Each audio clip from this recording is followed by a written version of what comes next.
with all these changes that we've talked about in terms of the data exploding out of the house, where should the furniture companies move to? How should they evolve, and where should they evolve to? I mean, I'm excited, and we'll talk about this in the future of education and self-development and self-learning, but the fact that now I'm going to be able to have an IKEA or a Home Depot builder with me, maybe even the designer of the product, sitting there with me as a virtual chatbot in my VR connected eyewear and connected earpods to be able to put together the IKEA furniture that I buy without having to read a manual. It's going to be the end of manuals, the death of manuals. Thank God they lasted for far too long and made it confusing to too many people. So I'm glad to see them die. But yeah, so I'll be able to have the IKEA designer right there telling me, no, put this, no, put that, do this, no, you're the other one. Yeah, perfect. And we talked about, let's try this furniture. You can put your furniture in to see if it fits, but you can also put other furniture and do tryouts and knock down walls and do all this with your hand, waving your hand. And it's like your magic wand and you're moving furniture in and out. My mom plays this game in an app that,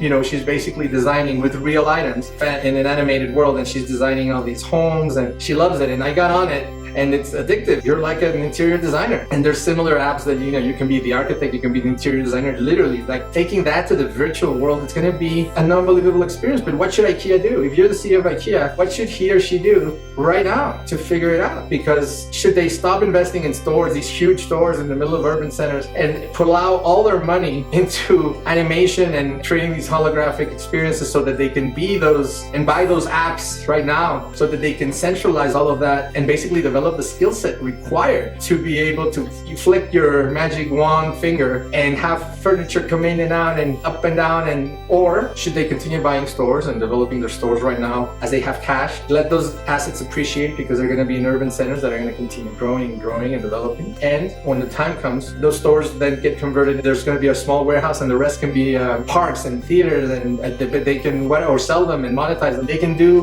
whatever type of experience. But really, what should they do? Because the business of furniture, it's going to change very radically in the next few decades, and how we sell that furniture is also going to change radically. How long? And that's always going to be the question. How long before virtual showrooms for furniture destroy, obliterate any experience that you can have by going to the real store, and thus making the actual IKEA store obsolete? The warehouse component will not be obsolete because you still have to pick up the furniture if you want to maintain the price reduction, but maybe not. That's another industry that can impact IKEA tremendously. Drone delivery becomes kind of a thing, and now you can just have one warehouse, doesn't matter where it is, per city, and deliver via drones to everybody that orders in less than 2 hours. Then do you really still need that or not? Do you really need all that real estate? Now, it may be a good thing if you want your business to be real estate, and it's great that you're acquiring all that real estate in urban centers because it's going to appreciate in value, and then you're going to be able to monetize it, sell it, etc. But right now, how many years should you continue investing? Where should you put your money? Should you continue plowing your money into stores, or should you start